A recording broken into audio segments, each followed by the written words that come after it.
Okay, everybody. So we're winding down October here. This will be our last horror-themed episode of the month. We are going to do vampires this week here on Now Showing with Mike and Wayne, episode 18. So 18 weeks we've been doing this. It's a lot of fun. Let's just get into it, Wayne. We'll start with the original vampire movie, Nosferatu. Nosferatu, 1922, F.W. Murnau. This is commonly referred to as the godfather of vampire cinema. F.W. Murnau's Nosferatu began an unauthorized adaptation of Bram Stoker's 1897 novel Dracula. Now, I studied this movie, or we got to study this movie when I was in film school at Columbia College, and it's very interesting. Looking back at it in hindsight, I'm looking at it from the early 2000s eyes as something that was made 80 years ago. And, it was kind of it was campy and it was obvious. But having to think back about people that are just seeing movies for the first time and trying to just put yourself into the mindset of, like, what is going on here? For its time, it is creepy and it's scary. I'm sure we've all, if you haven't seen what the vampire looks like, the Nosferatu, it's, got elongated fingers and like a bulging head, and it's very, limited in what they can do with just the prosthetics and whatnot, but still very creepy looking with the fangs and the ears and the nose and whatnot. But it really got the ball rolling, and obviously we have a long history of, vampire movies and whatnot. Obviously we're going to talk about Dracula and, Bela Lugosi's portrayal, and we'll talk about Bram Stoker's and all that stuff. But yeah, Nosferatu, for what it is, very creepy, very just, you have to look at the aesthetics because this is a silent film as well. So just how you perceive and intake the setting and what's going on is really what makes this horror movie a horror movie, because you don't have like the score or like the words or anything like that. It's just kind of like you just got to kind of envelop yourself in it. So yeah, that's kind of my long, drawn out but brief and vague description of Nosferatu. That will lead us into the next one, which is, like you said, this Nosferatu is the unofficial adaptation of Dracula. Well, in 1931, we got the official adaptation of Bram Stoker's Dracula, and that starred the great Bela Lugosi, as everybody knows.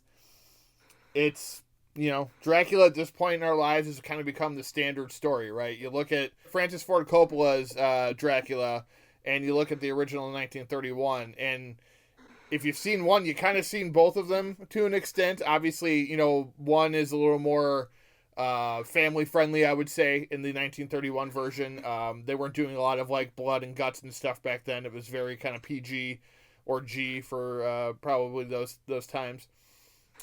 Bela Lugosi plays Dracula, and he is this menacing figure that you meet continuously throughout the movie. He kind of pops in and out, and it's always the you could tell this movie kind of started the whole like zoom in on the bad guy. But it what was funny, because we were watching it recently, and my wife pointed out, like, why did they shoot him somewhere else? Because every time they zoom in on his face, the background gets really dark and his eyes get really dark, and it looks like they shot it on a completely different set.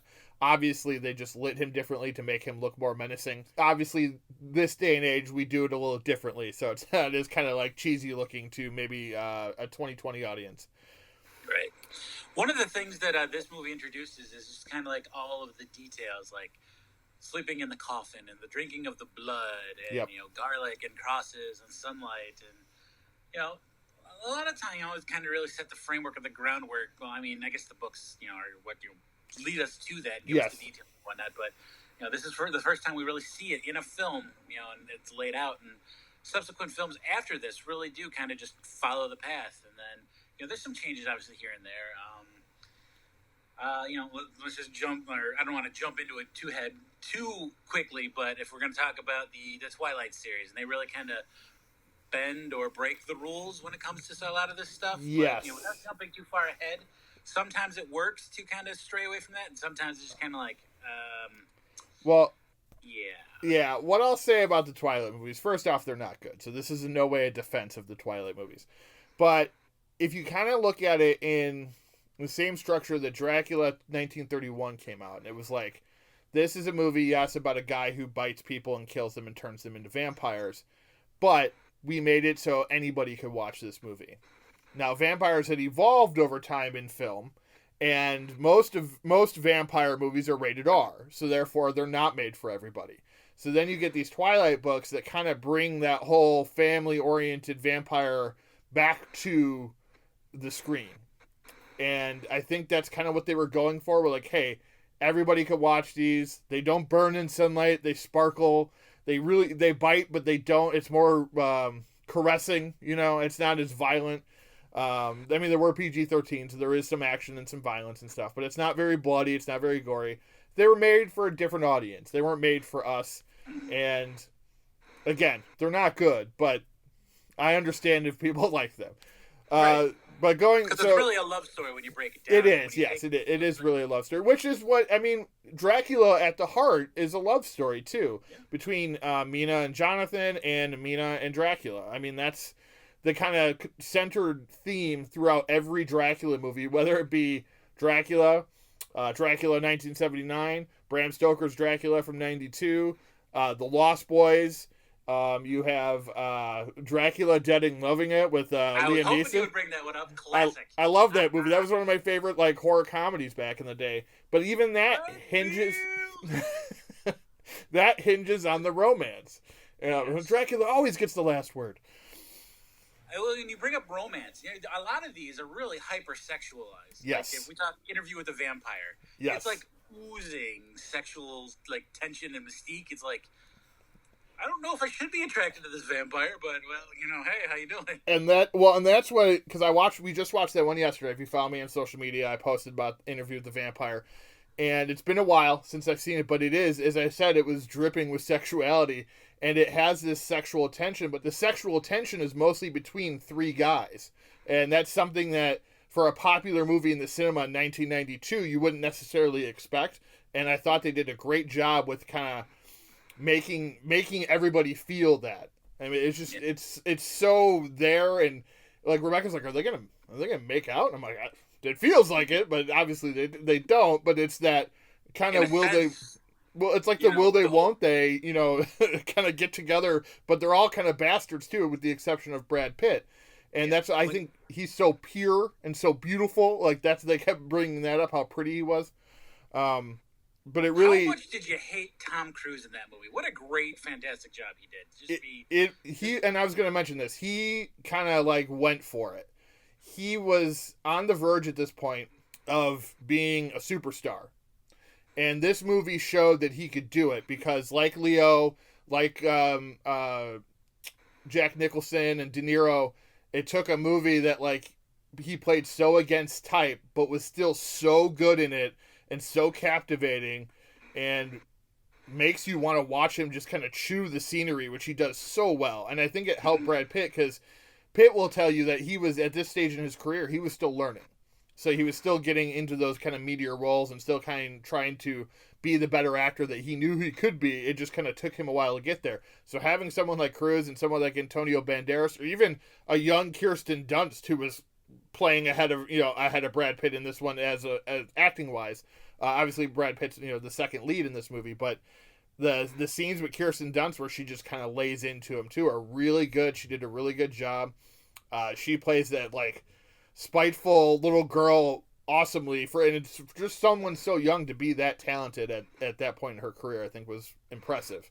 Right. But that movie overall, it's a beautiful movie to look at. Neil Jordan directs it fantastically. He's also very good at doing kind of those romance, dark movies that you just, like The Crying Game, something that you're just I shouldn't really enjoy this, but I do, and it's really dark and disturbing, and they do that with this movie as well. It's kind of like a really dysfunctional family drama, but set around vampires. And like I said yesterday, too, the other thing I liked about Interview with the Vampire is we always, in every vampire movie, there's always the old vampire, or TV show for that matter. And they always talk about how they were alive for 200 or 300 years. But in this case, what I thought was great is we got to see that through his interview with Christian Slater's character. So you get to see Absolutely. the beginning of Brad Pitt all the way until 1994, which I thought was really cool. And I like that aspect of it. I have seen this movie before, obviously, but it's been a while. And everybody in it was great. What I did, a little fact about it is it was supposed to be River Phoenix in the Christian Slater role, but he died right before filming started, so Christian Slater stepped in. And he did a really good job, I think. He, played that part pretty well. Kind of showed that he wanted it, he wanted what Brad Pitt didn't want. He wanted to be that vampire that got to live forever, and I thought that was a really kind of cool way to play it. It basically, the way Anne Rice wrote that novel, I never read the book, but it kind of plays out similarly to Dracula. And except instead of Mina, it's Brad Pitt. Brad Pitt is kind of the Mina in the situation, and it's a really cool way to tell a vampire story. And I think they kept a lot of the same things. They changed a few things, like when he kept asking, I thought vampires didn't like light, or they didn't like, and it was... So they changed a few things, where I just watched Lost Boys too, and then that one, Michael doesn't like light at all, whether it's sunlight or regular light. He kind of hates it all, so... Michael. It's an easy way to remember his name. They say it 955 times in that movie. Michael. Yeah, let's transition into the Lost Boys. I think it was at 87? 1987 was the Lost Boys. 87 was a fantastic year for cinema, just action films, just in general. Yeah. I mean, we won't get into that, but just anytime you hear 1987, it's like this movie. But yeah, gosh, just the one-liners for that movie, and just you got the Corey's going at it. I mean, all right. So the Lost Boys, 1987, directed by Joel Schumacher, starring Kiefer Sutherland, Jason Patric, Corey Haim, Corey Feldman, Diane Wiest, Edward Herrmann, a young Alex Winter before he became known as Bill S. Preston Esquire. No way. And it's just a fantastic movie. As Wayne and I were talking earlier, it's one of his favorite vampire movies. It's definitely one of my favorite vampire movies. And I watch it probably at least once a year because it's just so good. It definitely follows like the same beats as, again, these movies that came out in the 80s and 90s. Like, they stuck to the whole Dracula kind of formula. They just did it in a different way. So this one takes vampires into the 80s. So they kind of look like punk rockers and motorcycle guys, and they got the piercings, the long hair, and it's just really cool. They make them look very cool, very appealing. And that's why that's kind of how Michael gets drawn into this world. He meets Star, and that is what brings him in to meet David, played by Kiefer Sutherland. And eventually he drinks Kiefer Sutherland's blood, which, after watching the original Dracula, it kind of sets, it's like, oh, so this is where they got it. They actually got it from Bram Stoker's. He drinks the blood, doesn't officially make him a vampire yet until he actually kills somebody. Yep. But he still has it in him. And I think that's kind of a cool way to play with it. And it shows that vampire movies can be fun too, right? I mean, you add the two Coreys in, and that's like a super fun aspect of this movie, where a couple years later in Bram Stoker's Dracula from Francis Ford Coppola, that's not a very fun movie. It's a great movie, but it's not very fun. This is very dark, fun. Very serious. Yes, exactly. This is a very fun telling of that Dracula story, and I really dug this movie a lot. Yeah. I loved the camera work and just that whole montage-y mind trip where Michael's, going to drink the blood, and like, is he eating rice? Is he eating maggots? What the hell? And just the whole, the bridge, or the train tracks over the bridge. Yep. Gosh, it's just thinking about. I can close my eyes and think about it right now, and like I hear that musical score, that classic '80s military, classic '80s musical score. It's just like, yep, here we go. Here's the inciting incident and whatnot. So, yeah, the opening. Go ahead. As we wrap up on just Lost Boys, or as we get move along, just how about Ed Herrmann and that whole reveal is like, oh.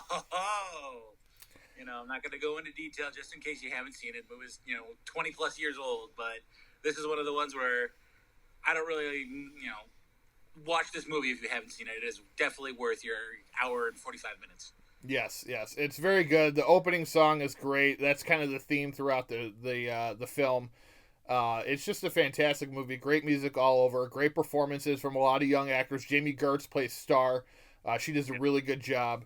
The Corey's, I've always thought Corey Haim was the better actor of the two, and he, I think, delivers in this movie, and that's why he kind of got the meteor part where Feldman is, the vampire hunter, and it's kind of it's a one-note role, but it's a really good one-note role. I mean, they're just, very grisly and but then they're also very scared too because they're kids. So right. I think that's a great aspect of it too. That you got your young vampire hunters who are terrified of vampires. So yeah. I thought that was really cool. When you use comic books as your guide to hunt vampires, and let's not forget one of the greatest closing lines in a movie about Santa Carla. Yes, Santa Carla. That's one thing I've always hated about Santa Carla. All the damn vampires. That's a great line, and it pans back to their face, and they're like, "Why didn't you tell us this earlier?" And then it fades to black, and the movie's over, and it goes into a door song, which is hinted at when they break into the vampire lair, and they have a big picture of Jim Morrison on their wall, which almost is like, so are they trying to say Jim Morrison was a vampire? Which is possible. I could see that. It fits. And we can't finish talking about Lost Boys without mentioning the shirtless sax man in the very beginning of the movie, because he's kind of made a career off of being the shirtless sax man and a lot of other things, and it started here in Lost Boys, and he was great. So for any other reasons, there are plenty of reasons to see this movie. That's one of them. Just check it out if you haven't seen Lost Boys. It's fantastic. We will go on to Bram Stoker's Dracula from Francis Ford Coppola. That movie, I haven't seen it in probably a couple years. I saw it maybe like 2-3 years ago. It's so good. I mean, and everyone always talks about Keanu Reeves being the lone negative in that movie. I still enjoy it, even with him. I think he does okay. It's not an Academy Award worthy performance of any kind. But it's no John Wick. No. He obviously, he's one of those actors who, with his roles, you have to kind of pick the right role for him. And Jonathan Harker was not the right role for him. But I don't think it ruins the movie. I think people kind of relate it because it's Francis Ford Coppola to Godfather Part 3, and where his daughter's performance ruined the movie for a lot of people. I don't think it does that for this movie. Gary Oldman is so fantastic in this role that it really kind of takes away any negative from Keanu. And, Anthony Hopkins, Winona Ryder, all of them are fantastic in this movie. Coppola, probably his last great movie, to be honest. He didn't do much great things after this, unfortunately. He kind of let his daughter take over the directing mantle since then. Yeah. No, I'm right there with you. I just kind of... Yeah, we're just going to leave it at that. Movies after, this 92 classic. Yeah. I want to talk about Dracula's look in this movie. And just this is one of the roles that's kind of been mocked, or... Yes. I don't want to say mocked or made fun of, but reused as in a joke or... Mm-hmm. It has, for sure.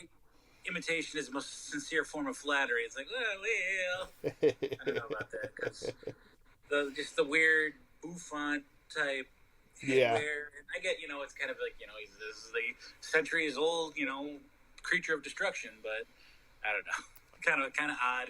He's a little goofy looking in the beginning, but I think, like I said, it really, when you get into the meat of it, Gary Oldman really brings a lot to that role, and it works. And, it's one of those movies that it doesn't always seem like it should work, but it does. And Anthony Hopkins really, as Van Helsing, was fantastic.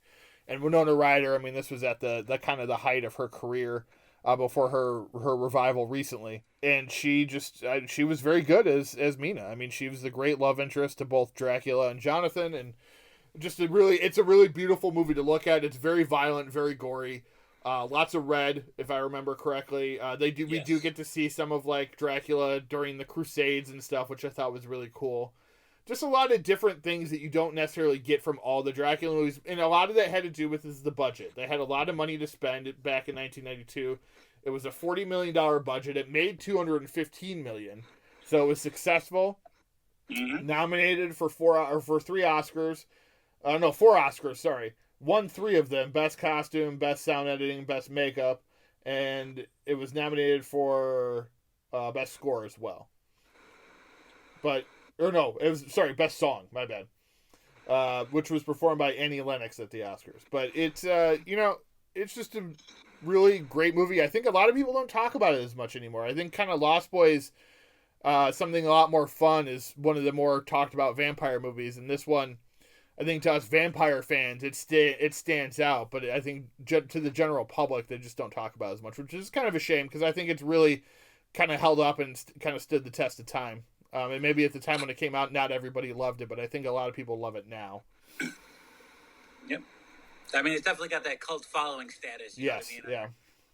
But again, this was a successful movie in the theater as well, so it doesn't truly belong in the category, but it's definitely got that status of followers. Yes. That just love it. All right. Another one I'll mention, I'm not going to talk a lot about it because you can't really find it anywhere, so I don't want to like hype it up and then nobody can watch it, is Near Dark, directed by Catherine Bigelow. Actually came out around the same time as Lost Boys. It stars Bill Paxton and Lance Henriksen. Very good 80s vampire movie, and if you could find it somewhere, watch it. It's not available to buy anymore. You can't find it on streaming anywhere. It'll probably come out soon, I would imagine. I think the company that owns it's not in business anymore, so it's one of those deals. But a really good movie. And another one I want to talk about too is John Carpenter's Vampires. Now, John Carpenter's... Oh, I forgot about this one. Thank you. John Carpenter's Vampires is a movie. It stars a man we won't mention because he's kind of a piece of trash. But it's a fantastic film that's entertaining. I wouldn't call it a good movie necessarily. It was kind of towards the tail end of Carpenter's good movies. And it's very cheesy, but there's something about it that just you can't turn away. Like, it's so entertaining to watch. You have Valak, who's the bad vampire, chasing down James Woods and his team because James Woods and his team in the beginning of the movie kill a nest of vampires. Well, then he wants to kill James Woods' team, and I did mention James Woods. Damn it. Well, whatever. You know James Woods. He's a piece of trash. Anyway. You want to go back and not mention him? Or no, it's fine. It's fine. Garbage. It's fine. Whatever. He's huge. James Woods is garbage. Yes. All right. Anyway, so he finds Jack Crow's team, that is who Woods plays. So Jack Crow is this vampire hunter. He's like the best one. His whole team gets massacred. So then he wants to go and get revenge against Valak. So it's kind of like this tug of war of revenge. You find out that there's a priest that is actually working against them. It's one of the head priests, and he has to take a new padre under his wing because his old padre was murdered. Tim Guinea plays the new padre, and he is fantastic in this role. People will remember him. He's in the MCU in a couple roles in the MCU. He plays like the general or something like that. He's the one in Iron Man 2 when Rhodey steals the War Machine suit. I believe that's Tim Guinea. I'd have to go look at that again. But he's really good in this movie. Daniel Baldwin also in this. He's okay. You kind of get like the worst Baldwin when you look at this movie. But I think if they would have gotten like Alec or Billy, it would have felt like too low of a role for them. So it's better to see Daniel Baldwin kind of swinging up than those two swinging down. I mean, you could. While we're at that, real quick, Steven or Daniel, man, which you choose if you had to pick a Baldwin, but you don't get the top two? Probably Steven, even though he's Barney Rubble. All right. Yeah, even though he's such like a Trump supporter right now, but specifically taking politics out of it, his acting is better than Daniel's, and I like more movies with him. I mean, Daniel hasn't been in as many good movies, I guess, where Steven, like, I love Posse. Biodome is another one. Yeah, that's a good Threesome one. was a good 90s movie with him. He had a lot of like those erotic thrillers in the mid to late 90s. Usual Suspects, obviously, fantastic movie. A lot of people can't talk about in that movie these days. So, moving on. But yeah, I would definitely choose Steven over Daniel. But we get stuck with Daniel in this, and he does okay for the role. He plays Montoya, who is basically Jack Crow's right-hand man. And they go around and they're trying to use this girl who was bitten by Valak as like a telekinetic link to him. So they're using her to find him. But he really wants to find them anyway. So it's kind of like they're helping him more than anything, and they don't realize that until the end. It's just, the music is great because John Carpenter does the score as usual. and he does a little bit of his horror score in there, but he also throws in a little bit of like a twangy Western sounding score too, because it takes place in like Arizona or something like that. So it's in the South. So he kind of throws it. It makes it kind of very Western feeling. And it's just lots of cool performances. Mark Boone Jr. is in the movie earlier as one of his guys. Thank you. Yep. I love him. And he shows up in a couple vampire movies. He is also in 30 Days of Night, which came out, I don't know, 10 years ago now or so. But yeah, he pops up here and there, and he was great in this movie, even though he's only in it for a little bit. The good thing, too, about Jack Crow's team is, like, they're all character actors. So you watch, like, the first 20 minutes, you see all these actors, like, oh, I know that guy. I know that guy. You may not know their name, but you know all of them from something. And I thought that was really cool, too, just rewatching it. It used to be one of those movies I watched all the time back in the late 90s, early 2000s. I had a VHS copy of it. And now I own, like, 2 DVD. I think I have the DVD and the Blu-ray, so... as you can tell, I'm a fan, and this movie I just thought was really cool, and I'm a huge John Carpenter fan, so this one's really good. Wayne, what are your thoughts on Vampires, if you remember it? I really don't remember very much. I remember, obviously, we do John Carpenter's Vampires, but I literally haven't seen this in, 15 to 20 years, honestly, so... Yeah. Memories of it are vague, but, yeah, you really hit the nail on the head with just your description of it, so... I'm not going to ramble on any further about it. All right. Well, we can't talk about vampires and not talk about Marvel's vampire. I was wondering if we're going to get on this. Blade is one of my favorite superheroes, just because he is an anti-hero. Yep. Wesley Snipes really brought this character to the forefront for me. I don't really want to talk too much about the failed TV series in 2006 starring, I believe it was... Sugar Fingers? Sticky Fingers. Sticky Fingers. Dang it. But yeah, let's just talk about Blade real quick here. Or not real quick. We talk about as much as we want. Directed by Stephen Norrington, starring Wesley Snipes and Stephen Dorff. Blade is half vampire, half human, who goes around hunting vampires, kind of trying to look for the one that killed his mom. Like, that's kind of the main premise of this first movie. He meets a woman played by Nabushi Wright, and she is bitten, but similar to the other vampire movies we talked about, she's not turned right away. Like, she had, she could fight it, and that's what they do. And also, I do want to say... She's such a Karen in this movie. Yes, and also, Dr. Curtis Webb... her... Go ahead. Character's name is Karen, just yes. I want to make sure everybody knows.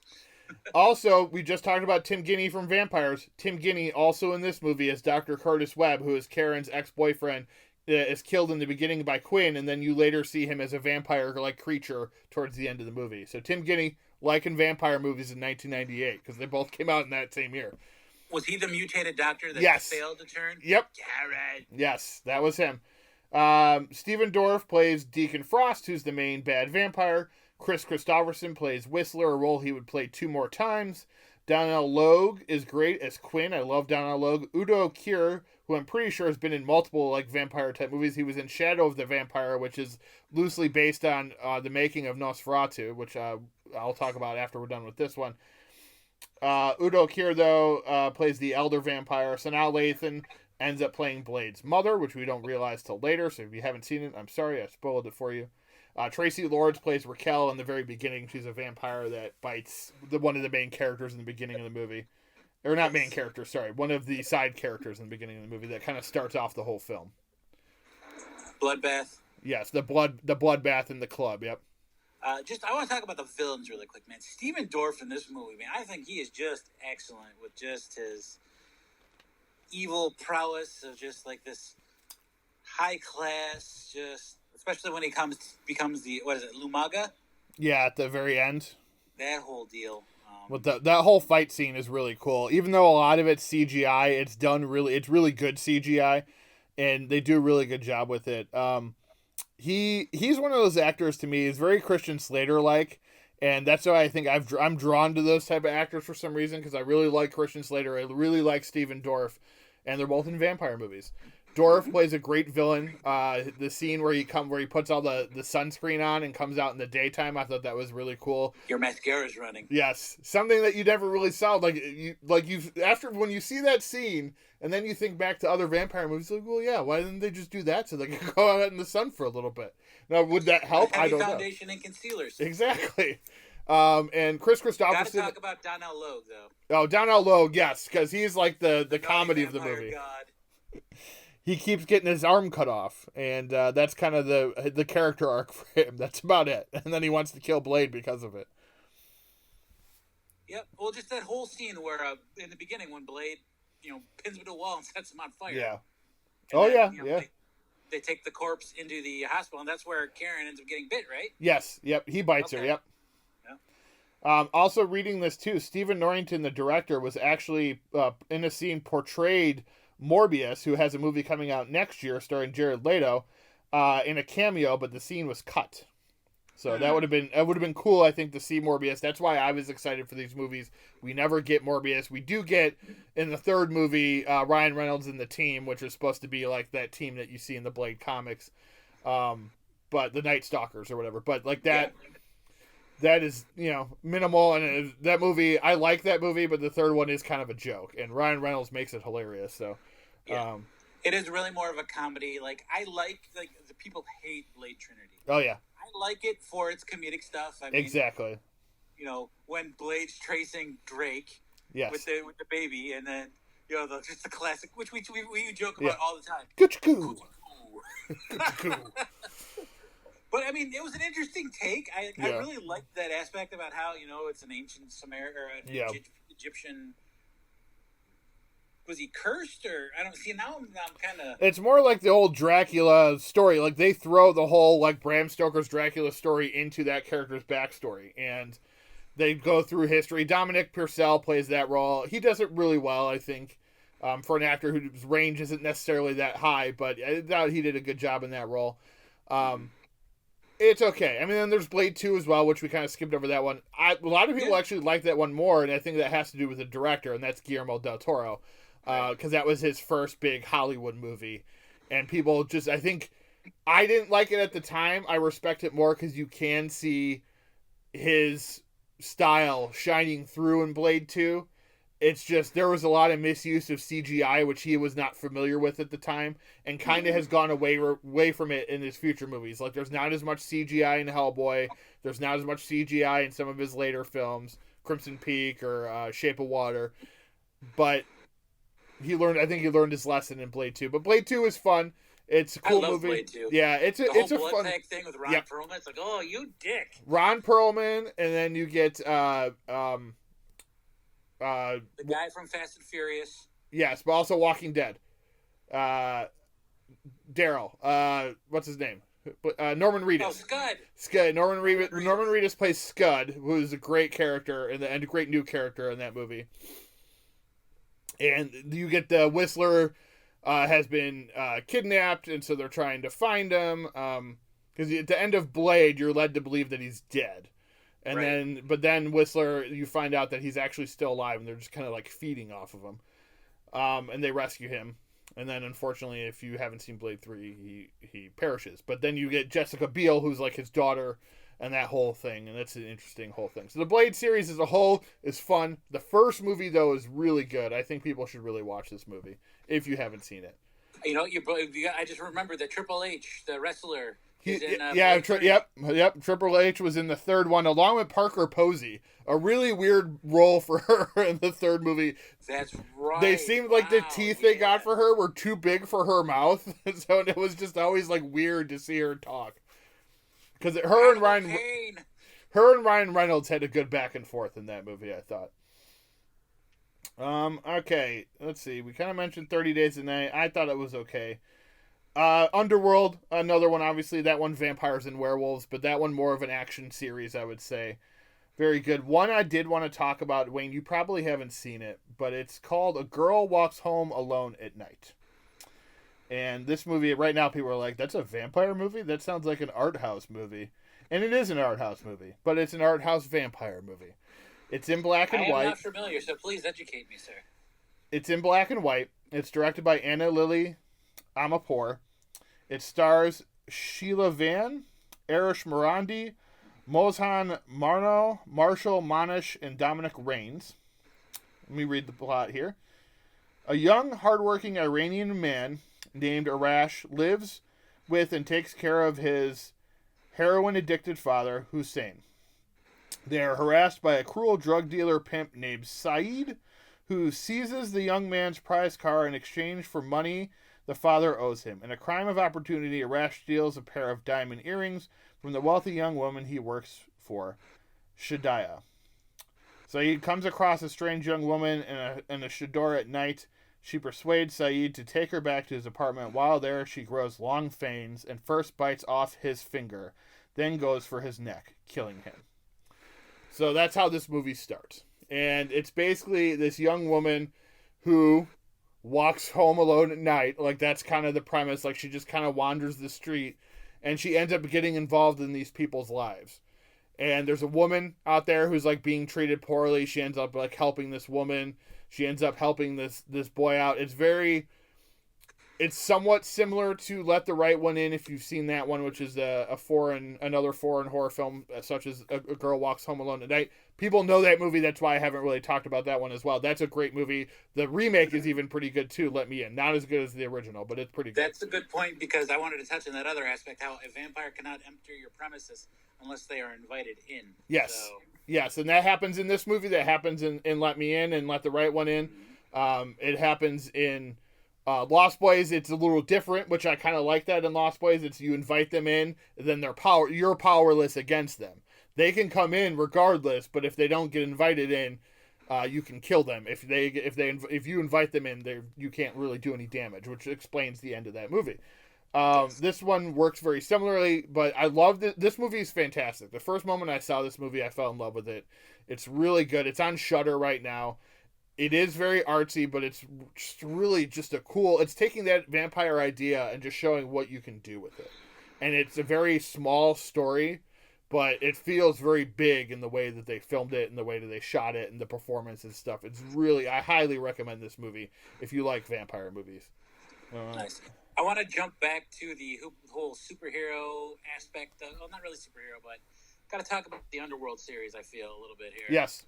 The whole vampires versus werewolves thing. As we wind down with this is being our last show of the October Halloween Fright horror series. Like, yep. We want to make sure we get the werewolves in there too. Just squeeze them in a little bit here. This is a fantastic. You mean the Lycan? These are one of my guilty pleasures. Kate Beckinsale as Celine. Yes. And this, especially the first one, where it takes you through the centuries, and you get the flashbacks about the battle between the vampires and the Lycans, and silver bullets versus UV light, and how it's implemented into weaponry. I don't know how many of these movies. There's got to be at least 5, I think. There are 5. Yes. Yeah. And they're all entertaining in their own right. As the story goes on, it drops off a little bit, like you inevitably know it's going to, but they are all still action-packed and entertaining as hell. I really like the third one, actually. That's my favorite, I think, which is the prequel with Michael Sheen and Rona Mitra. There's actually no Kate Beckinsale in it, which I think is why people were upset by it. I actually like this movie. Michael Sheen was the bad guy in the first movie, and he returns in the third movie, and he's the good guy of the story. You kind of realize how he got screwed over, and I enjoyed that one a lot. I liked the first 2. The fourth one was okay. The fifth one's kind of garbage, but like you said, they're very entertaining. They're enjoyable movies. They're not very gory necessarily. There is blood and stuff, but it's not like over the top or anything like how I usually prefer my vampire movies. But right. They were done well.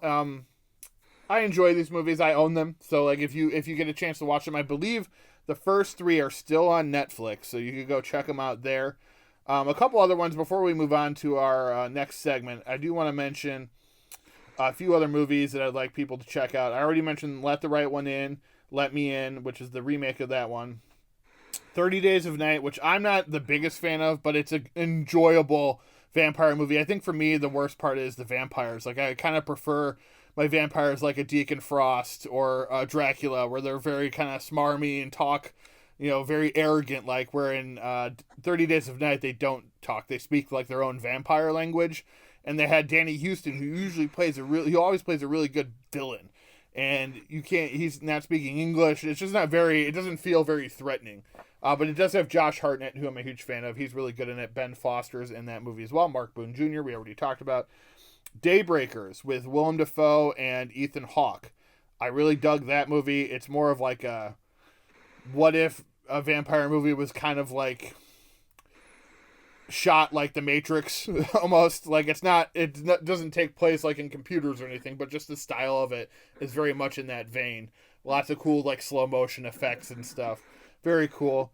Vampires vs. the Bronx, I talked about a couple weeks ago because that movie just hit Netflix. It's really good, kind of like a Lost Boys, very similar.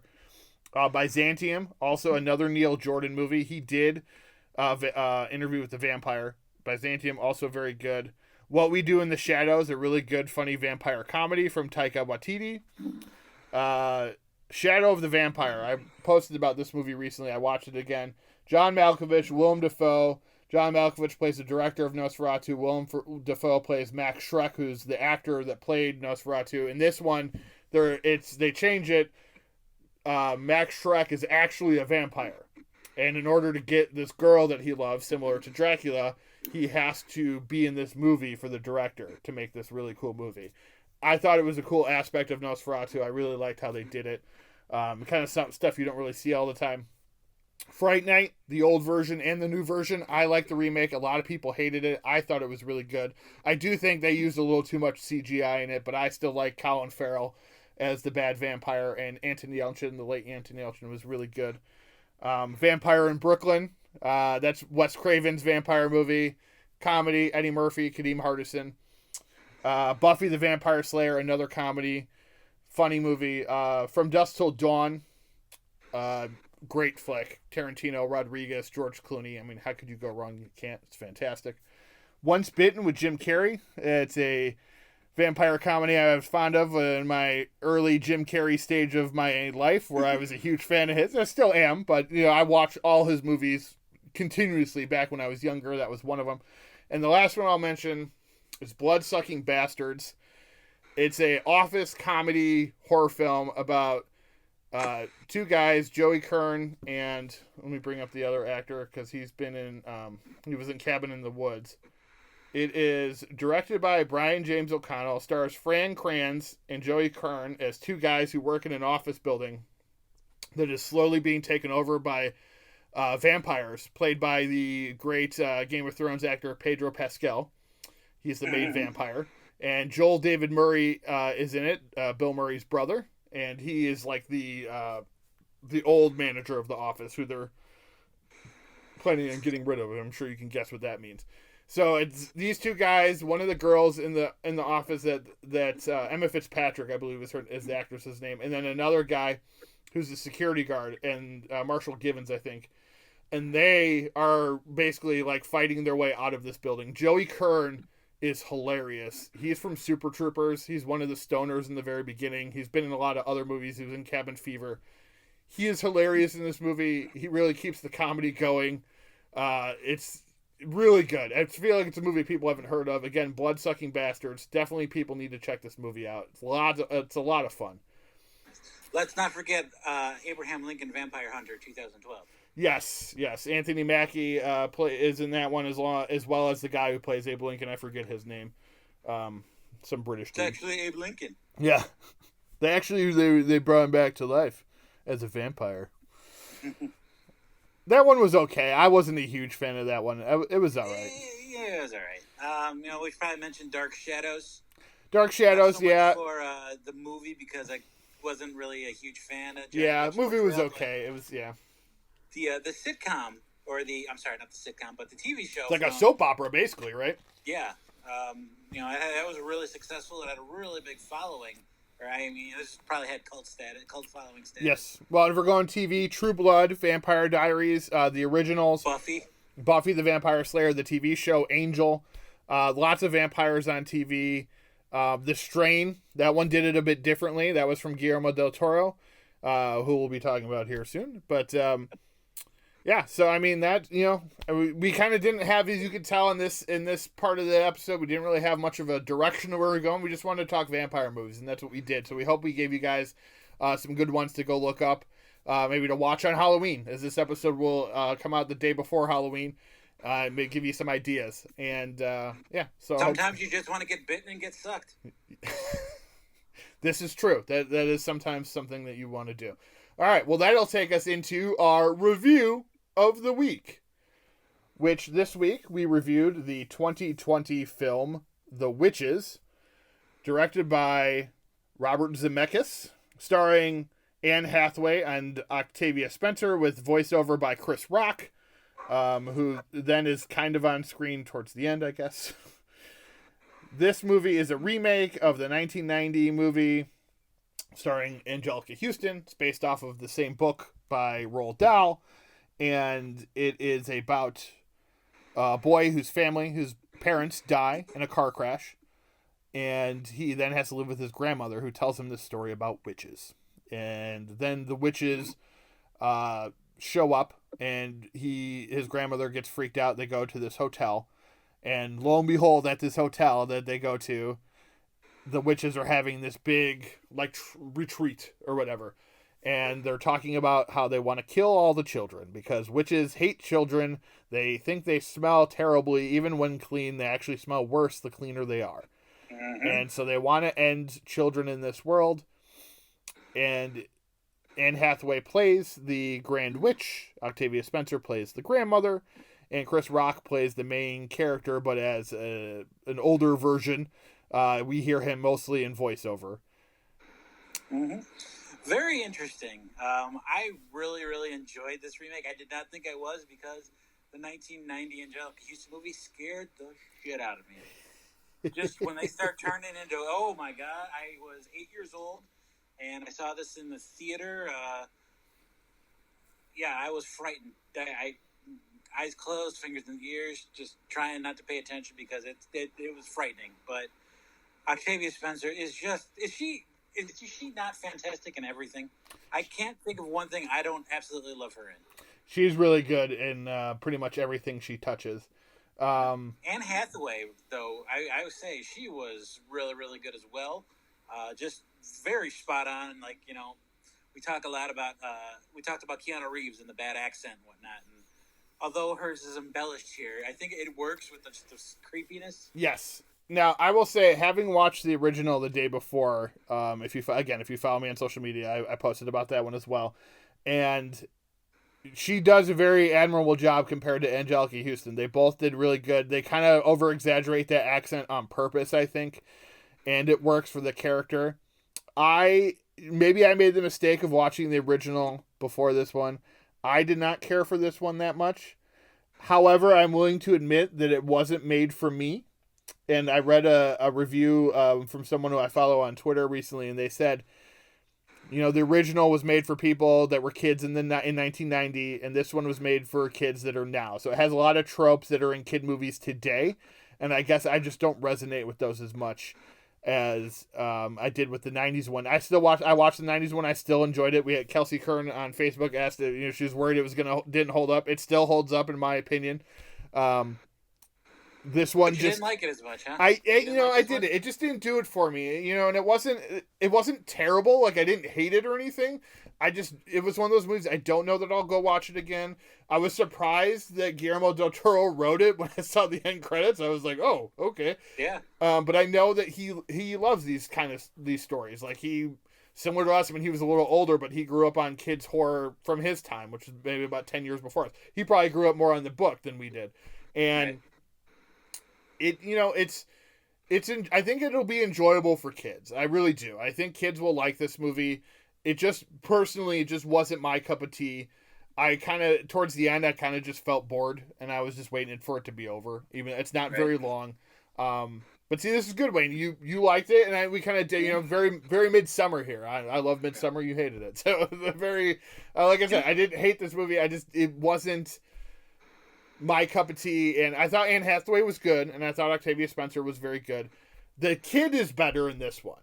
The kid is a Just better Bruno actor. did a really, really good job. Yeah, the two kids were really good, and the kid that played Bruno in the original was good, but the main kid was not that great, and it was just he was okay. But the movie itself, I thought was like I liked the original movie. The practical effects in the original movie, I think, are better than the CGI in this one.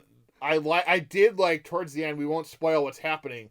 But the arms coming towards the screen at the end, I thought, like, earlier when they did it, I didn't like it as much, but I thought it was really cool in that last shot there. Right. I thought that part was cool. Was the ending the same without going in and spoiling anything? No, the ending is... So. That's the one thing I was like, huh. Okay. It is and it isn't. Well, see, I don't want to spoil it, because I'll just say this. And this, because I'll spoil the original. So at the end of the original movie, they defeat them in the kitchen, and the Rowan Atkinson, Mr. Bean, ends up this is the Stanley. We should mention Stanley Tucci was also in the remake. Rowan Atkinson in the original plays a Stanley Tucci role, which is like the runner of the hotel. He kills Angelica Houston's mouse character once they're all turned into mice at the end of that movie, and then they get the money from the hotel, like they do. They get the money from the hotel, and then they go back to the house, and the kid's like, "I love being a mouse." But then the assistant, which there was no assistant in this one of Anne Hathaway's character, the Grand Witch. She didn't have an assistant in the first movie. She has an assistant who is a witch, but is made to stay back up in the hotel, so she doesn't get turned into a rat or a mouse. So she ends up turning the boy back into a boy at the end of the original movie. So I'll just say that. That's how the original ends. If you've seen the new one, you'll know how, that it's different in certain ways. The climax, I think, is very similar. This one sets up like there's going to be a sequel. They similarly in the first one they did that, but I felt like this one was more pushing for it. Yeah, I mean, a lot of sequel driven and whatnot. So yeah. But overall, I enjoyed it more than I thought I was going to. So yeah, like I said, the biggest surprise to me was not only Guillermo del Toro wrote it, but then it was also produced by him and Alfonso Cuarón, who's another very strange director. So I was like, oh, okay, I guess these guys just dug this story, which is cool. And Zemeckis is a very creative director. I think I would have preferred more practical or any practical effects. It seemed like they went all CGI, and the one part that did bother me was at the end, and this isn't, if you've read the book or seen the original movie, when they show Bruno to the mom and her eyes almost pop out of her head, that CGI, that was unnecessary. I thought I was like, yeah, I could have got it if you just the surprised look on her face. I didn't need to see the eyes bulge out of her head. I don't know. I felt like that was a bit unnecessary. But yeah, like I said, overall, I didn't think it was for me. I was disappointed because I really wanted to like it. That's why I picked this one for us to review this week. Like I said, maybe I ruined it for myself by watching the original and still having fond memories of it while I watched it. And it is, I think, scarier. I think the original is scarier. This is more of a kid horror or kid movie, I guess I would say.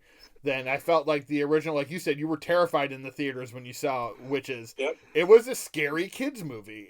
I wasn't scared now watching it as an adult, but it still has lots of creepy effects. The puppetry and stuff is very kind of unsettling at times, which I think makes it work because the original was a Jim Henson movie produced. So they used a lot of puppetry and stuff. It was from the Henson Company. And I don't know. I guess I just wanted more. But if you want to watch this movie, it is on HBO Max right now. It was originally supposed to be in theaters, and it is now available there because of COVID. So there are some gifts that this has given us of movies to watch at home, and this is one of them. Go and judge for yourself. Wayne liked it. I didn't care for it. You be the judge. All right, Wayne. We are going to move on to Gone But Not Forgotten. This week we are going to talk about the late actor Corey Haim, who star of Lost Boys and many other films. We'll get into those in a minute. This past week we lost Rhonda Fleming, who is an actress.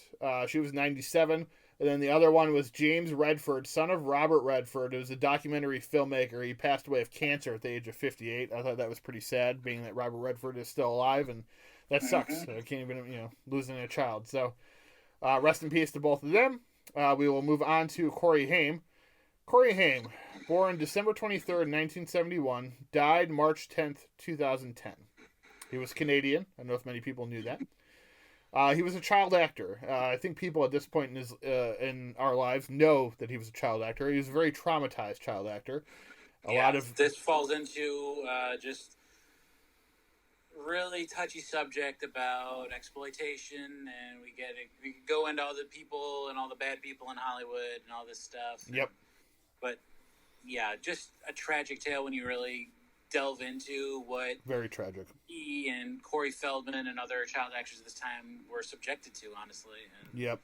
It's often remarked by some of the young child actors like Will Wheaton and Elijah Wood, how they are lucky to have had parents and people looking out for them, and that they feel for Corey Haim and Corey Feldman and a lot of these other actors who did not have that.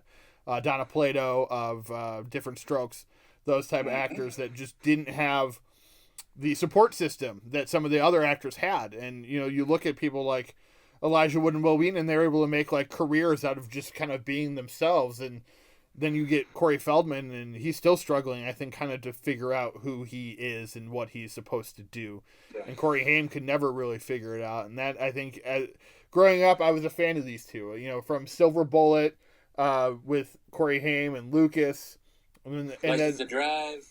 And then so the first time Feldman and Haim worked together was in The Lost Boys, and that was where kind of like a friendship was made, And you got License to Drive the very next year. The year after that, you got Dream a Little Dream, which was another really good movie. They did do Dream a Little Dream 2, which wasn't very good, but it was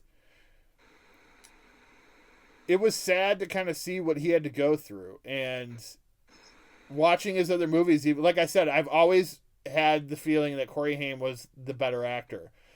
So this is not to say that like, I wish it was Corey Feldman. I wish they were both healthy and they were both still working regularly today, because Feldman really doesn't do much anymore. With Haim, like, it was just sad to see someone who was that talented and just kind of pushed away by Hollywood too. That was the thing. They brought him in.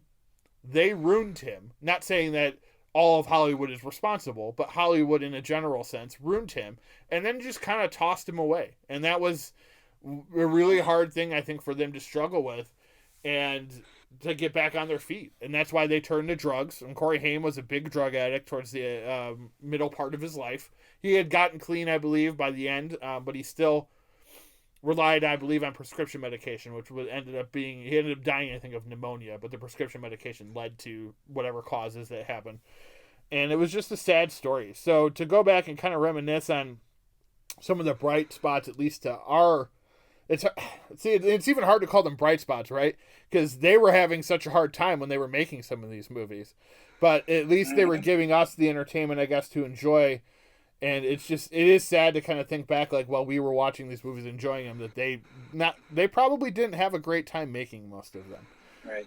Sorry to be so somber and kind of sad about it, but it's the truth, Well, it's a time to, when we remember, what this, person had to go through and what they were subjected to at such a young age, and not having the proper support system and, people in place to, shield and protect them from the shit that's in this world and that industry and in every industry. It's all over. I mean, there's bad people all over the place, and in a lot of areas, kids this is obviously Hollywood's a big one for the kids because they need kid actors, and unfortunately you can't trust, as a parent, we know you can't trust everybody, and that's just how it goes, and it sucks that they had to endure what they had to endure.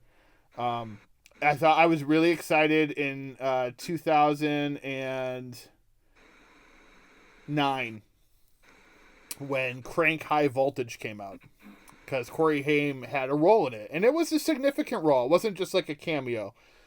And me and Neil Vandenberg, our old fellow employee there at Feld, we went and saw it in theaters, him and I, just because Corey Haim was in this movie. Now, we like the Crank franchise as it is, but him being in that movie and to kind of see him have that comeback was cool. Like, we were really excited to go to the theaters to see this flick. And when he came on the screen, it was electric. It was one of those things of like, oh my God, like, he's back. Like, he's gotten himself back together. And that's something that Feldman never really has been able, like, he's kicked the drugs and stuff, but he's never had that moment where he was like in a big movie again. And while, sure, the Crank franchise wasn't setting the box office on fire, this was a movie in theaters opening nationwide on, day and date in the theaters, making money, making millions of dollars, and Corey Haim was in this movie. So that, as a Corey Haim fan, that was a big deal for me. And that's something I'll remember, just, seeing him on screen, what would end up being his last time in a theatrical film. He did a few more movies after that, a couple where he played himself, but he never was in another movie that hit the big screen. And he died just a year later. So apparently he had 2 movies come out after his death in 2011 and 2014. But those were something I think he shot even way before he died. So it's just, again, it's a tragic story. It's a tragic Hollywood story. If you watch the documentary Alex Winter did on HBO about celebrity kids, I forget at this point, I think it's Showbiz Kids is what it's called. They talk about him. They talk about some of the other actors that had the same struggles in him and how tough it was and just the abuse that they suffered. And a lot of them did suffer that abuse. Alex Winter talked about his own issues with that. And it just, it's, again, I don't want to bring everybody down, but it's the reality of what happened to this man and his life. And through it all, he was able to give good performances and entertain people. Like, that's the other way to look at it, too. Like, no matter how tragic his life was, he was out there trying to figure out how to not only make his own life better, but entertain his fans and the people that wanted him to be good. So, I mean, there's something to that, I think. Yeah, for me, obviously I love The Lost Boys as well. We talked about it, but yeah, 1986's Lucas. It's a good movie. Has always resonated for me, and I don't know, I don't know if it just connects with what we're talking about right now, a down and out youth who's not really loved and taken care of, but it just, I don't know, that this film, with Charlie Sheen and Cary Green, who else is in there? I think Winona Ryder is in it, right? It's like, yeah. Tom Hodges, Ciro Patiti, Guy Boyd, Jeremy Piven, Spike. It's just... Courtney Thorne-Smith was in it too, yeah. There you go. Just kid trying to find his place, and I don't know. I don't know if it's just resonating more because of the topic that we're on, which very well be the case, but I don't know. It's one of my fondest, Corey Haim projects. So. It seemed to me, it always reminded me of Rudy. It was like, what if Rudy was a kid? And this is kind of how I've always equated it to, and the movie I've related it to was Rudy. I think just because football is involved to an extent in Lucas, and it just always kind of reminded me of that. License to Drive is probably one of the other fondest memories I have of them together on screen, just in Corey Haim. It's, typical like sex-driven teenagers want to learn to drive, and there's a girl that he's interested in, and very fun movie. Dream a Little Dream is another one that's very fun. That's more of a Feldman movie, but Corey Haim is in it as well. They play like best friends, and that's where the whole Corey Feldman, Michael Jackson impersonation kind of stuff started, or at least became like, it was put on film. So now we know that he's a huge Michael Jackson fan, obviously, and he knew Michael Jackson. So, but and then it's like you start getting in, like, after that, then you get into like a lot of these straight to video ones. And they're okay, just to kind of see movies with him. I started watching Fever Lake recently. It's a really bad like horror movie that they made. It was the Mystery Science Guys. They have another new thing where they just do audio versions, and that was one of them they were doing. They release it on Amazon a lot of the times. And so that was fun to kind of watch that. Now, he did return to the world of Lost Boys when they made the sequel. The second movie, Lost Boys: The Tribe, stars Kiefer Sutherland's brother as the main vampire. It's like his half-brother or something. And Corey Feldman returns as Edgar Frog. and then you have Corey Haim, who returns at the very end in a cameo as Sam, but he's already a vampire. And then it ends. And then he unfortunately did not... he died 2 years later and was not in the third one, which the third one's terrible, but I would at least like to have seen all three of them because the other Frog Brother comes back in the third movie. I would have liked to have seen all three of them again on screen. I think that would have been cool. But yeah, so I mean, Corey Haim, his career started young, and it kind of ended young because in the 90s, he kind of just went away. In the late 90s, early 2000s.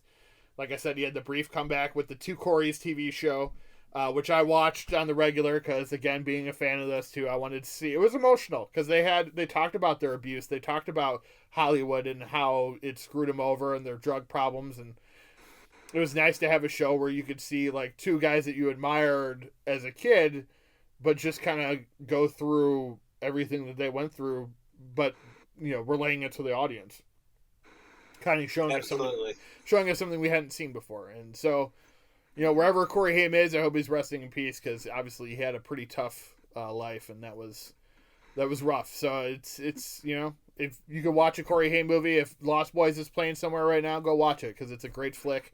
Silver Bullet's another horror film he did, a Stephen King adaptation. Watch that one too. So I mean, it's supports child actors, I guess. Understand that it's not all easy. We always look at Hollywood actors, right? Like they got it easy. We're all human. People get thrown into some hard shit, and he had a pretty tough life. And it's amazing that he was able to do what he could during that life until, unfortunately, like we said, he lost his life. So we'll move on to less somber part. We have a new segment. It's called Awfully Good or Just Plain Awful. This week we are going to dive in to the 1983 film directed by Sylvester Stallone, starring John Travolta. It's awfully good. Staying Alive. So 5 years later, for reasons not explained at all, John Travolta's character from Saturday Night Fever, Tony Madero, is now in New York and trying to be a Broadway dancer. Which, if I remember correctly from the original movie, was not anywhere near what he wanted to do with his life. Not at all. See, you have to really enjoy and grasp this movie, Staying Alive, you have to be familiar with Saturday Night Fever. To a point, I think. Yeah, to a point. I wrote some notes. It helped me a lot because I actually really enjoyed Saturday Night Fever. All right. Hokiness. Yeah, Saturday Night Fever I think was a solid flick. It's not my favorite. I've only seen it probably once all the way through. I've seen it a couple times, on TV and stuff. So here's my notes that I wrote down at the beginning of this movie. I'm just going to read them, and I'll talk a little bit about them if I feel I need to add to them. Red Foreman, smoking. So Kurtwood Smith, who played Red Foreman and the bad guy in RoboCop, plays a dance instructor in the very beginning of the movie, smoking a cigarette and telling people they're not good dancers. With no dialogue whatsoever. There's just music playing. John Travolta's dancing his heart out, and he's eventually let go by Red Foreman. No, okay, so there's no disco in the beginning of this movie, which I thought was off-putting because the original one was a disco film, basically. Now, this is the 80s, so music had changed. I get it. They start off with a non-Bee Gees song, which was very confusing to me. Neon font was very off-putting. I was like, what are you doing? The Stallone cameo, which comes really very early in the beginning when he's walking down the street. Did you catch that? I did. Yeah, the Stallone cameo. I wrote cringy dialogue, which there's a lot of that in this movie. Too many montage type scenes. What did you think? Like, my other thought about this movie was like, it's like script. It's like written by Sylvester Stallone and so. And I'm like, what did they write? There's no dialogue in most of these scenes. It's like 5 to 10 minutes of dancing montages, and then like, hey, I'm sorry, I didn't mean to be such a jerk. And then, oh, whatever, and then they just move on. And then the next scene, and then there's another dance montage. So what did you think of all the dance montages, Wayne? The dance montage, well, they're very, really well put out. And, they are. They're very well done dance scenes. There are several that, okay, if we need this one again, let's maybe trim it a bit. But again, I enjoyed it. I had fun with it. I thought the dancing was great. I don't know. I just felt for the Tony Manero character trying to make something of himself and trying to break away from the life that and how he grew up and the people that he talks about it. Like when he goes back and sees his mother, and again, for what it is, it could have been shot better and it could have been acted better, but just the content of what they were trying to get at is what I kind of connected with, I guess. And I guess, yeah, I'm stretching. I'm reaching here. I know, but I'm genuinely, I was shocked at how much I enjoyed this movie when I really thought it was going to be terrible. I mean, we got a Frank Stallone cameo. We do get Frank Stallone. Here's the thing, like, so this movie, okay, so I'm going to keep going down my list here. Too many montage scenes. I already talked about that. There was one genuine moment that I liked, and that was when he was having the conversation with his mom at the house. I thought that was a good scene. Yeah. He was realizing that he's kind of a piece of trash, and that he treats his girlfriend and most women like trash. However, so there's a genuine moment for you. But then, like, he gets back to, like, New York or whatever, and he's, like, to the woman, or to Manhattan or wherever he's at. And then he just, like, convinces the woman to go, like, move, like, to be in a relationship with him again, which I totally just boggles my mind after everything he had done to her and, like, treated her. Like, the treatment of women in this movie, we talked about last week, about the Purple Rain, and where the treatment of women and stuff was pretty bad. It's not much better in this movie either. They kind of, like, try to make you feel for this guy who just doesn't know how to be around women. And I know, like, in Saturday Night Fever, there was, like, an almost rape scene, or a scene that was, like, a rape scene that he didn't, like, stop from happening. So it's just weird in, like, that sense to, like, sit through these movies now in 2020, and how back in 1983, all this was seemed as okay. Now, granted, you do have the other lead female character who's not put on by his advances, and kind of shuts him down to show that she is, like, the strong female, but then she still kind of ends up getting back with him too. So it's all very, she does actually call it out. It's like, what are we, just play things to you? Exactly. She does, yes. But there is no real payoff because, like you said, that's okay. Tee-hee. Right, exactly. They that's a good point. They call him out on it, but then at the very end, like, it ends up, like, being okay. Like, they're just like, whatever. Like, he's learned his lesson. Or did he, though?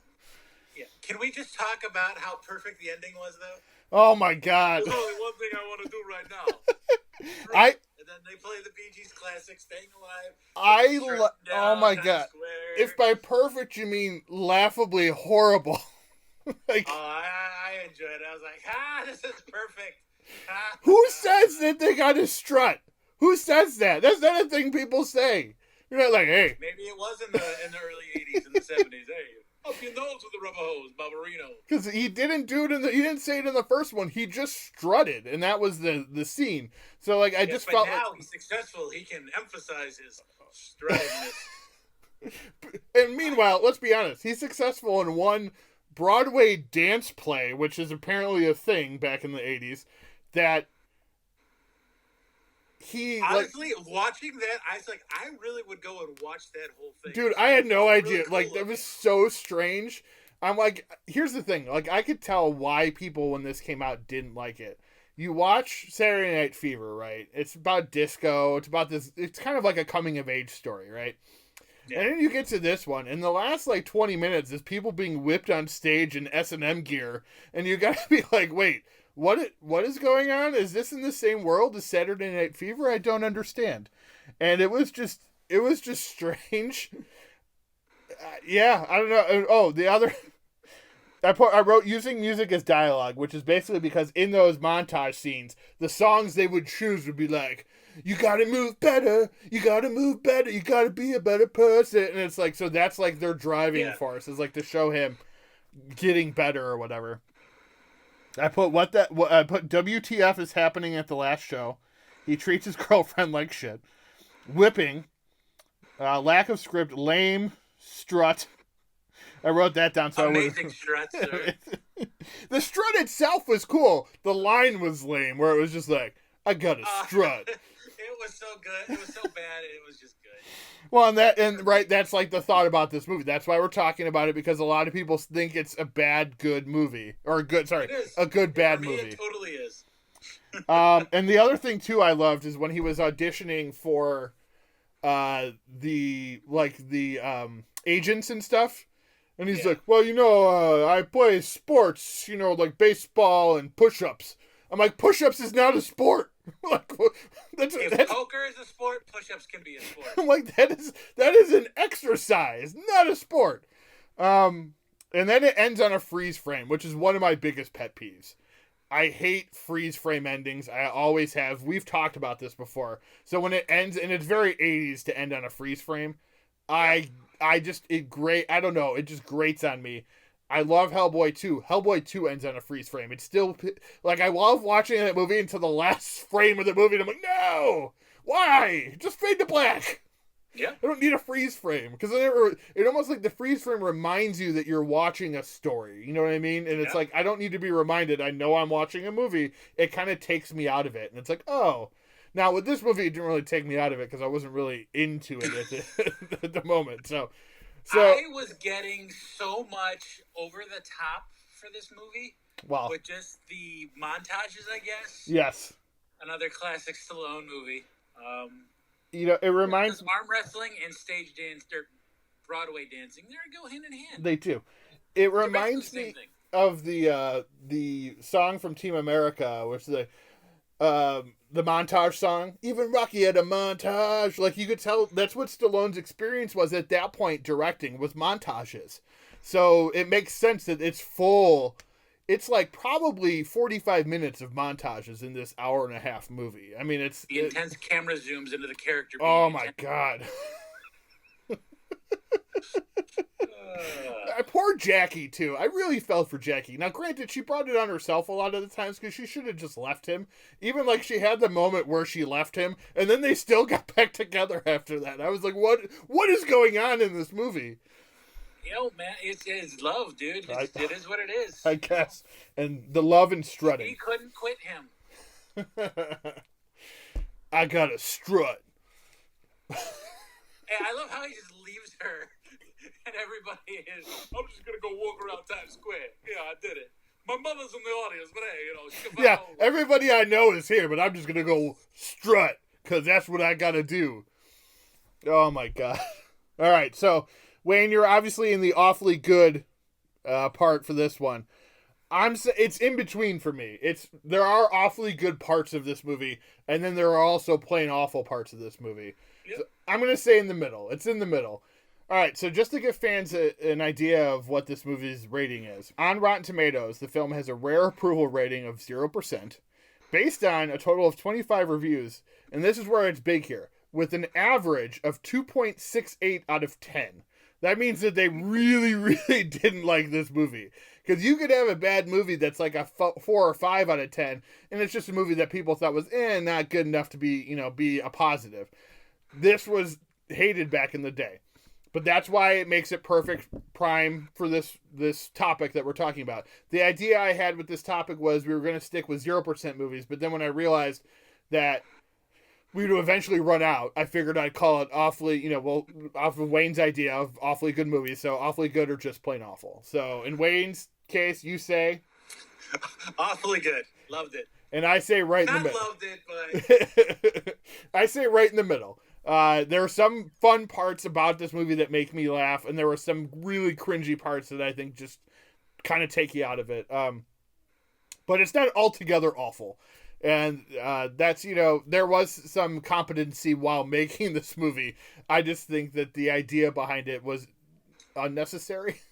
But so that's our new segment. Hopefully you guys enjoyed that. We'll move on to our last and final segment, which is what we've watched and what we recommend. This week I have basically just continued to add to my horror films of the week. I haven't really watched much beyond that. So we'll start with, aside from obviously Staying Alive. I watched Evil Eye, which is the last of the Blumhouse movies that hit Amazon. They were supposed to be horror films. Most of them were not, but I watched them all anyway. And Evil Eye isn't very good. The ending's okay. Then I watched Slaughterhouse Rules with Simon Pegg and Nick Frost. I enjoyed this movie. It's very fun. It also stars Asa Butterfield from the Netflix show Sex Education and Finn Cole from the USA series Animal Kingdom. I thought it was very fun. It's on Stars if you want to check it out. Shadow of the Vampire. I own this movie. I watched it there. John Malkovich, Willem Dafoe, directed by E. Elias Merhinge. Really good vampire fictional telling of the making of Nosferatu, and where the actor Max Schreck is actually a vampire. Digging Up the Marrow, directed by Adam Green. I listened to that man's podcast with Joe Lynch called The Movie Crypt. Very good fake documentary movie about a director named Adam Green, played by Adam Green, who wants to find monsters. And he finds a guy who's like a monster hunter in this weird world where monsters exist. And so he wants to kind of follow that and make a movie out of it. It's a really cool idea. He based it off this art project that his buddy did that he had, like, he was touring around with it. So he kind of made a movie off that. John Carpenter's Vampires, which we talked about already. Witches, the 1990 original. Enjoy that movie. Definitely check it out. It's still on Netflix, so you could watch the original on Netflix and then head over to HBO Max and watch the new one. And then I watched Interview with the Vampire yesterday. Very good movie, solid flick. We talked about it earlier, so I won't go into any more detail. I will, before Wayne gets started here, I will talk about one thing, a director who I recommend especially for this month, and that is Mike Flanagan. He is a horror director mainly. Netflix, you can find his 3 of his movies. Hush, which is a survival break-in thriller starring his wife. Very good movie. Gerald's Game, which is a Stephen King adaptation. That's a Netflix original. Before I Wake is an original one from him. That's a Netflix original now because he sold it to Netflix. Haunting of Hill House and Haunting of Bly Manor. I have not seen Haunting of Bly Manor yet, but Haunting of Hill House is amazing. Those are 2 series. Check those out. Amazon Prime has Absentia, which was his first horror feature film. That one's Amazon Prime if you have that for free. HBO and HBO Max have Dr. Sleep. That's his most recent film. It's the sequel to The Shining. Very good. Cinemax has Ouija Origin of Evil, which is the prequel to the movie Ouija. Way better than the movie Ouija. Ouija Origin of Evil is actually a good movie, so check it out. And then you could rent or buy Oculus, which is the first horror movie of his that I saw. Very good flick, but definitely check him out. Wayne, what have you watched this week? I started watching The Unicorn, the new CBS sitcom starring Walton Goggins as a widowed father of 2 daughters. Rob Corddry, Omar Benson Miller, Maya Lynn Robinson, Michaela Watkins. It really centers around these 3 families. Walton Goggins' family, as I just said, he's widowed, trying to take care of his daughters, and then, just these 2, couples that he and his wife were obviously friends with. They had a really close connection, and it's stupid funny a lot of times. It's situational comedy, but there's a lot of heart and a lot of just, a lot of caring between these 3 families. It says there's that old saying that it takes a village to raise children, and in a sense, that's what the show's kind of embracing. And I think Walton Goggins is fantastic. My favorite role of his will always be Venus Van Dam from Sons of Anarchy. And just the greatest love story between he and Tig Traeger. Yes, agreed. It's just its first season is on Netflix, and I'm plowing through it right now. Second season is coming out on CBS in November, so I encourage you all to not only tune in but catch up on the first season if you've missed it. Really, really good. I'm still working my way through Sons of Anarchy rewatch. Just started season 4, so it's all starting to go down with the cartel and whatnot, and the Sons and the gun running and the drugs. So, depending on where your favorite parts of this series is, I'm plugging away. Clay's really turning into it. a guy that you don't like. Secrets have been revealed. He does that. I have also started rewatching Dawson's Creek. I just finished up season 1 because I don't want to wait. Even though the theme song is different, all the feels from the late 90s are still there, guys. So that's what I'm currently going through right now. All right. That's great. The Unicorn, I never finished it, but I did start watching it when it was on CBS. I liked it. I love Walt Goggins, as you do. He's fantastic in pretty much everything he's in. So if you are a Walt Goggins fan, I definitely recommend checking it out. Rob Corddry is also very funny on that show, and so is Michaela Watkins. All right, so get into the news of the week. Some big news for Disney Plus and for Willow fans, as the Willow series is going to come to Disney Plus with Warwick Davis returning as the main character. Original Fast franchise, meaning the one with Vin Diesel and the late Paul Walker, will actually be coming to an end in the near future. They will be ending allegedly. They'll be ending with 11. So that's a lot, but they will be ending with 11. That Fast 9 will ended at 7. Fast 9 will now come out in April, and then they'll have 10 and 11. Whether they'll be combined into this some huge masterpiece, I have no idea. Children of the Corn remake was shot, finished, is rated R, but it has no release date yet. Here's big news for the Zack Snyder Justice League. And I'm interested, really, I know how you and me feel about this, Wayne. I want to talk to Snyder Cut fans because they all hated Jared Leto as the Joker. And guess who's coming back to the Snyder Cut? It's Jared Leto as the Joker. So I'm interested to see how people react to this and if this is going to make them not want to watch it. We'll watch it just because this is what we do, and we'll see how it is. We'll reserve most of our judgment until it comes out. But obviously, how can it be any worse? This is true. So there's that. Seth MacFarlane and Danny McBride are developing a Smokey and the Bandit TV show. I'm already interested just with those two people involved. Yes. We talked a little bit about Tim Burton when we talked about Dark Shadows. He will be producing a live-action Addams Family series. Scarlett Johansson will be the lead role in Bride of Frankenstein remake for A24 Films. A24 Films makes a lot of indie, darker films, so I'm really interested to see how this is going to go. Obviously, if you know me, everyone knows that I love her, so I will watch anything she's in. The last bit of news, and this is not surprising, Quibi, the phone streaming video service created by DreamWorks and Steven Spielberg, has been shut down after 7 months, which is not a surprise because I literally don't know anyone who's watched it. I tried. You tried? They had that sitcom or that thing where there was a murder of some kind. Yeah.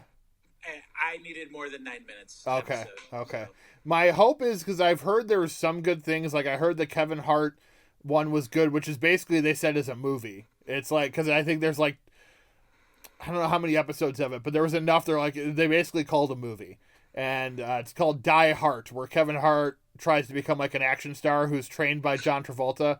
So that's supposed to be really good. So I'm hoping some of this stuff finds homes elsewhere, which I think it will.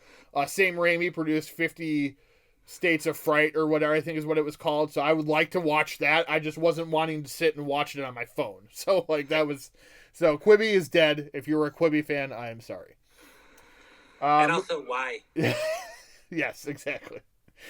Movies and TV, there's not much that were announced recently. The Flight Attendant with Kaylee Cuoco hits HBO Max November 26th. That's a new TV series from her. Annie. Yes. Annie. Happiest Season, starring Kristen Stewart, hits Hulu on Thanksgiving. Hits Hulu the day before Thanksgiving. I've been kind of waiting for this movie all year. It's a family holiday film, kind of in the way of a Family Stone, it looks like, but it's about a woman who's a lesbian and has to kind of come home to her conservative family. And it was written and directed by Clea Duvall, and she's in it too, who's in The Faculty. She wrote it as a lesbian woman. She's like, this is how I feel every year around the holidays. So I wanted to make a movie that represents me around the holidays, and I'm really looking forward to this movie. It's got a huge cast. It looks great. And it hits the day before Thanksgiving on Hulu. One last thing I'll remember, this isn't a movie that's been like released or anything. Yes, God, Yes was in my top 10 podcast. If you listen to that one, it is now streaming on Netflix. So if you have a chance to watch Yes, God, Yes, go watch it. It's honestly, it's like an hour and 17 minutes. It's a coming of age story about a woman at a girl at a Christian school played by Natalie Dyer from Stranger Things. And she is kind of having a sexual awakening, but also trying to repress it because that's what she's been taught, is that you repress your sexual feelings. It's a very good movie. It's very funny and emotional and not, what do I want to say? Well, and it's for the times. Like, it's really definitely a movie made for now, I think. Even though I believe it actually takes place like in the, I want to say the 90s, I want to say. But it's really good. So if you haven't seen it yet, based on my earlier recommendation, check it out. It's, if you have Netflix, it's free, so you don't really have an excuse, and it's like 87 minutes long, so it's really short. Yeah. All right, everybody, that's our show for the week. We thank you for listening to us all this time and for 18 weeks, and we're going to keep going. So if you have any recommendations or thoughts, or if you want to hear us talk about a bad movie that you really like, or you're just curious what the movie's like, send us a note, a DM, whatever. We also got some exciting things coming up in the next couple weeks. We aren't really prepared to talk about it now, but stay tuned. Keep downloading, because we got some big news coming up soon. Yes, we do. And thank you for listening. We appreciate it. Have a good week. Love you guys. Bye.